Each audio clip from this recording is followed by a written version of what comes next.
로마서 8장 1절과 2절, 신약성경 249쪽입니다. 신약성경 249쪽, 로마서 8장 1절과 2절입니다.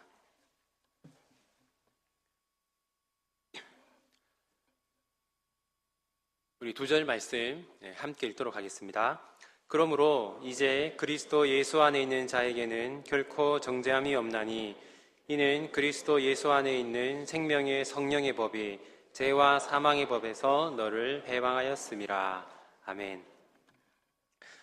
우리가 지금 읽은 이 8장 첫 번째 부분, 즉 특별히 8장 1절과 그리고 우리가 지난 시간에 살펴보았던 7장 마지막 부분, 즉 7장 25절은 잘 어울리지가 않습니다. 지난주에 살펴보았지만 이 7장 후반부, 특히 7장 25절은 이 하나님의 법, 율법과 그리고 우리 본성 사이의 갈등을 설명하고 있습니다. 우리의 마음이 강력한 그 죄의 세력의 지배를 받고 있기 때문에 우리의 능력으로는 그 하나님의 율법을 지킬 수 없다는 것, 그러한 갈등 속에 신자가 살고 있다는 것이 7장 후반부, 7장 25절의 내용이었습니다. 우리가 지금 살펴본 8장 1절과 2절, 이 8장 앞부분을 보시면 무엇을 말하고 있습니까? 우리의 구원이 얼마나 확실한가 하는 것을 말하고 있습니다. 바로 앞에서는 그 신자의 내면에 존재하는 갈등에 대해서 말했는데 8장 앞부분에서는 구원은 확실하다 이렇게 말하고 있으니 매끄럽게 연결되지 않음을 알 수 있습니다. 그 이유는 이 로마서 8장이 7장과 연결되는 것이 아니라 5장과 연결되는 것이기 때문입니다. 우리 함께 로마서 5장 10절을 보겠습니다. 로마서 5장 10절 같이 한번 읽겠습니다. 곧 우리가 원수되었을 때에 그의 아들의 죽으심으로 말미암아 하나님과 화목하게 되었은즉 화목하게 된 자로서는 더욱 그의 살아나심으로 말미암아 구원을 받을 것이니라. 예전에 이 5장 10절을 말씀드리면서 제가 이 더러운 물에 대한 예시를 들었습니다. 여러분이 어떤 물을 가지고 있는데 이 물이 아주 더럽습니다. 하지만 여러분이 이 물을 버리지 않고 정수기를 통해서 깨끗하게 만들었습니다. 여러분이 이 물을 정수기를 통해서 깨끗하게 만든 다음에 이 물을 버리겠습니까? 만약 버릴 것이면 정수하기 전에 더러울 때 버렸어야지 이미 정수하여서 깨끗하게 되었는데 정수시킨 이후에 버릴 리는 없습니다. 이 본문의 의미도 그와 같습니다. 하나님께서 우리를 버리시려면 우리가 하나님과 원수된 상태에 있을 때 버리셨어야지 지금은 자신의 아들을 통하여서 원수가 아니라 하나님의 자녀로 우리의 신분을 바꾸어 놓았습니다. 우리가 하나님과 원수되었을 때에도 하나님께서 우리를 버리지 않으셨는데 이제 우리가 하나님의 자녀가 되었는데 하나님께서 우리를 버리신다는 것은 있을 수 없다라는 것이 이 5장 10절의 내용이고 이것이 5장 전체의 주된 내용입니다. 이러한 구원의 확실성, 바로 이것이 8장으로 곧바로 이어지는 것입니다. 그러면 중간에 있는 이 6장과 7장은 무엇인가? 이 6장과 7장은 5장과 8장 사이에 삽입되어 있는 삽입절이라고 할 수 있습니다. 6장과 7장이 부연적으로 추가되어 있는 이유는 이렇습니다. 5장에서 우리의 구원이 하나님의 은혜로 인하여 확실하다라고 말하였으므로 사람들은 두 가지 의문을 가질 수 있습니다. 첫 번째는 그렇다면 은혜란 무엇인가? 우리가 은혜로 구원을 받는 것이라면 마음껏 죄를 지어도 되는 것인가? 이런 의문이 생길 수 있고 또 두 번째로는 그렇다면 하나님께서 우리에게 율법을 주신 이유는 무엇인가? 이런 의문이 생길 수 있죠. 그래서 6장에서는 은혜란 무엇인가? 이 은혜와 죄의 관계에 대해서 설명하고 7장에서는 율법이 무엇인가를 설명하였던 것입니다. 이제 사도 바울은 제기될 만한 의문을 대부분 설명하였기 때문에 5장에서 설명하였던 그 구원에 관한 주제를 이제 계속해서 8장을 통해 이어가는 것입니다. 사도 바울이 이 8장에서 강조하는 것은 성하와 칭의의 관계에 관한 것입니다. 일반적으로 우리의 구원을 칭의와 성하와 영하의 순서로 정의하곤 합니다. 예전에 몇 번 말씀드렸으므로 다 알고 계시리라고 생각합니다. 간단하게 말씀을 드리면 칭의라는 것은 예수님을 믿어 우리가 의로운 신분을 가지게 되는 것입니다. 성하는 신분만 거룩한 것이 아니라 우리의 인격과 성품이 실제적으로 거룩한 사람으로 변화되는 과정입니다. 그리고 영화는 우리가 죽고 부활한 이후에 거룩함의 절정에 이르는 것, 그것을 말합니다. 그런데 이 칭의와 성하와 영하에 대한, 특히 칭의와 영하에 대한 오해가 많습니다. 가장 흔한 오해는 이 칭의와 성하의 순서, 그리고 칭의와 성하의 관계에 관한 것입니다. 크게 두 가지 오류가 있는데, 첫 번째는 순서상의 오류입니다. 뭐냐면 성하를 잘 이루면, 거룩한 삶을 살면 하나님께서 칭의, 즉 거룩한 신분을 주신다는 것입니다. 순서가 잘못된 것이죠. 두 번째는 예수님을 믿어 거룩한 신분을 얻게 되었습니다. 칭의 된 것이죠. 그리고 성하의 단계로 나아갔는데 거룩한 삶을 사는 이 성하에서 실패하게 되면 앞에서 받았던 칭의도 사라지고 취소된다라고 주장하는 것입니다. 이 두 가지가 가장 흔한 오해인데 성경은 그렇게 말하지 않습니다. 바로 그것이 오늘 본문 로마서 8장 1절에 주된 내용입니다. 우리 8장 1절 한 번만 더 읽어보겠습니다. 읽겠습니다. 그러므로 이제 그리스도 예수 안에 있는 자에게는 결코 정죄함이 없나니. 우리가 그리스도 예수 안에 있다는 것은 우리가 칭의되었음을 말합니다. 우리가 예수님을 믿어 칭의된 상태를 그리스도 예수 안에 있다고 말하는 것이죠. 그런데 칭의된 사람에게는 무엇이 없습니까? 정죄함이 없습니다. 다시 버림받는 일이 없다는 것입니다. 다시 말해서 성하에 실패하였다고 하여서 칭의가 취소되는 일은 없다는 것입니다. 한 가지 예를 들어보겠습니다. 지금 우리나라는 자전거 도로가 아주 잘 되어 있습니다.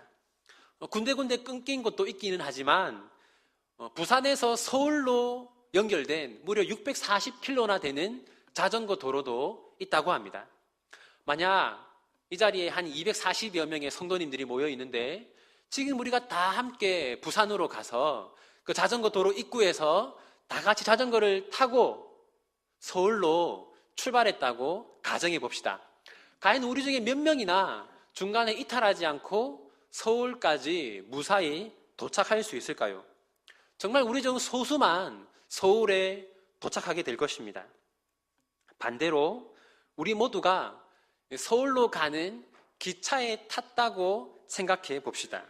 우리가 기차에 타고 있기만 하다면 우리가 약해도 우리의 심지어 우리가 두 다리가 없을지라도 우리가 그 기차 안에 타고 있기만 하면 그 기차는 우리를 서울로 안내할 것입니다. 하나님께서 우리에게 주신 구원은 후자와 같습니다. 하나님께서 우리에게 자전거를 주면서 한번 갈 수 있으면 가봐라 라고 말씀하시는 것이 아닙니다. 하나님은 우리를 구원으로 향하는 기차 안에 태우셨고 우리는 그 기차 안에 있음으로 인해서 결국 구원에 이루고야 말 것입니다. 바로 그것이 로마서 8장 1절 그러므로 이제 그리스도 예수 안에 있는 자에게는 결코 정죄함이 없나니 라는 말씀의 의미입니다. 그러므로 여러분이 잘 기억하시고 잊지 말아야 하는 것은 하나님께서 우리에게 주신 것이 구원의 가능성이 아니라는 것입니다. 하나님은 우리에게 구원받을 수 있는 가능성을 주신 것이 아니라 구원을 주셨습니다. 그것이 로마서 8장 1절이 명백하게 말하는 것입니다. 그러면 왜 사람들은 그럼에도 불구하고 한 번 받은 구원을 다시 잃어버릴 수 있다고 그렇게 말하는 것인가? 그 이유는 구원의 근거를 예수님이 아니라 사람, 즉 자기 자신에게 두기 때문입니다. 사람은 부족함이 많고 실패할 때가 많죠. 그렇기 때문에 구원에 있어서도 사람은 실패할 수 있다, 이렇게 생각하는 것입니다. 로마서 4장 25절을 한번 보겠습니다. 로마서 4장 25절입니다.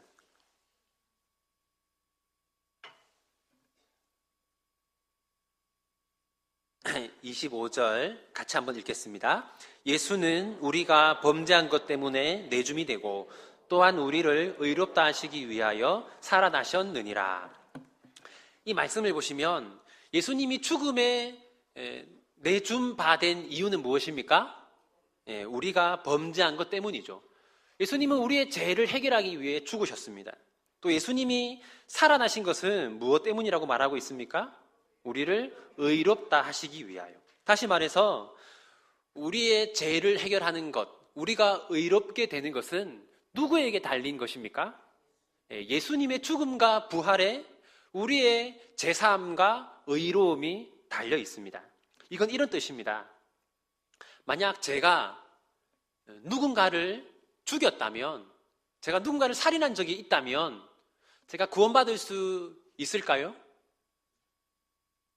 구원받을 수 있죠.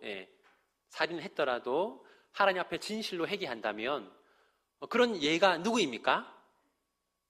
다윗과 바울이 대표적인 사례입니다. 다윗은 바세바의 남편 우리아를 죽였고 바울은 스데반 집사를 죽이는데 동참하였죠. 그럼에도 그들의 구원이 취소되지 않았음을 우리는 성경을 통해 잘 알고 있습니다.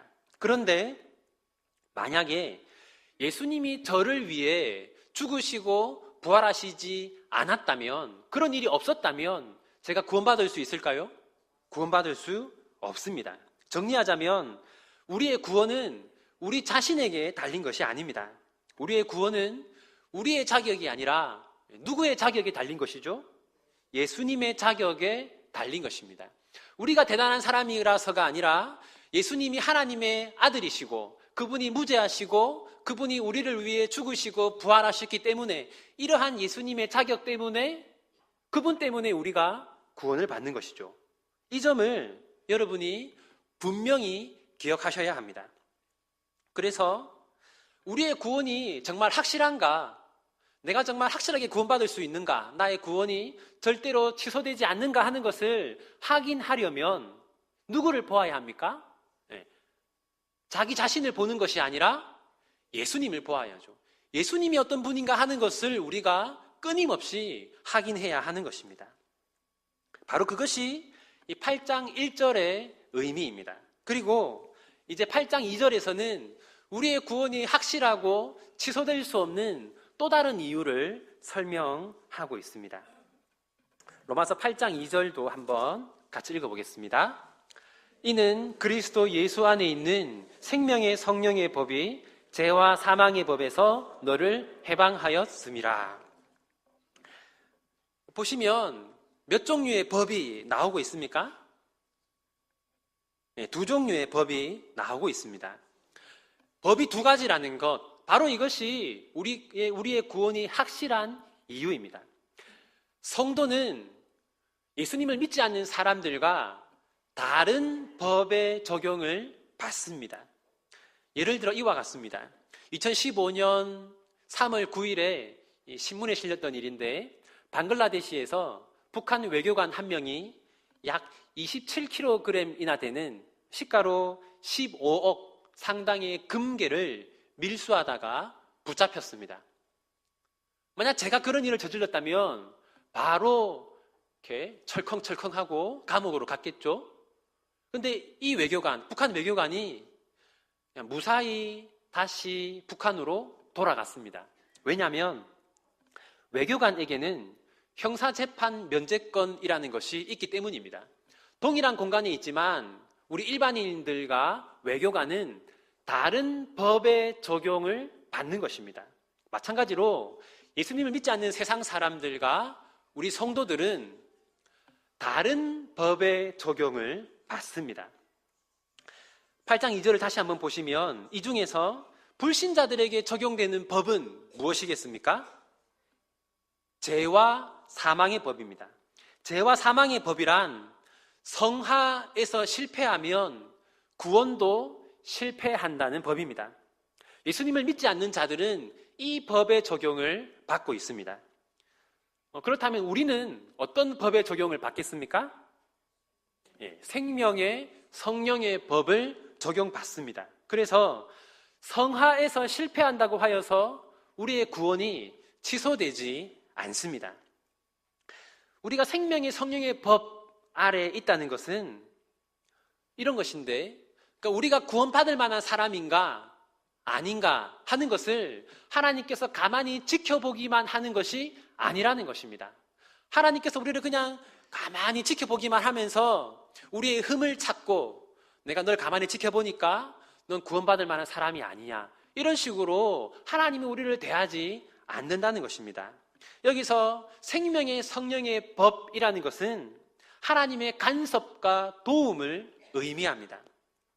하나님은 우리를 가만히 지켜보기만 하는 것이 아니라 성령의 능력으로 우리를 도우십니다. 그래서 우리의 구원은 취소될 수가 없고 실패할 수도 없는 것이죠. 저희 신학교 은사이신 박영돈 교수님이라는 분께서 성령 충만 실패한 이들을 위한 은혜라는 책을 쓰셨는데, 이 책에는 이런 내용이 있습니다.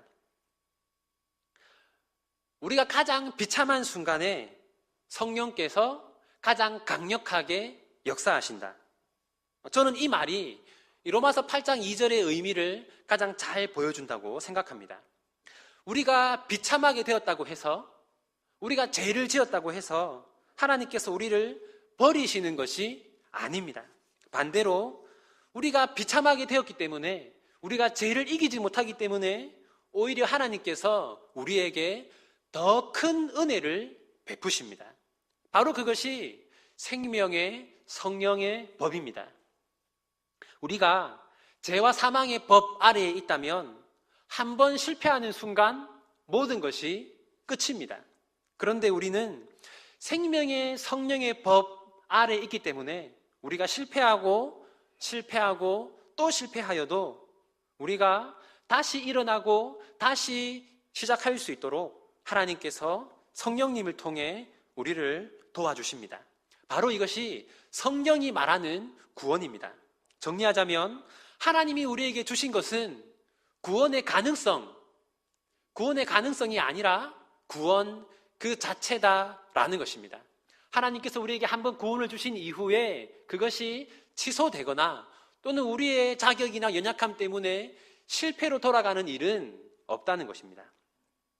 이제 말씀을 정리하겠습니다.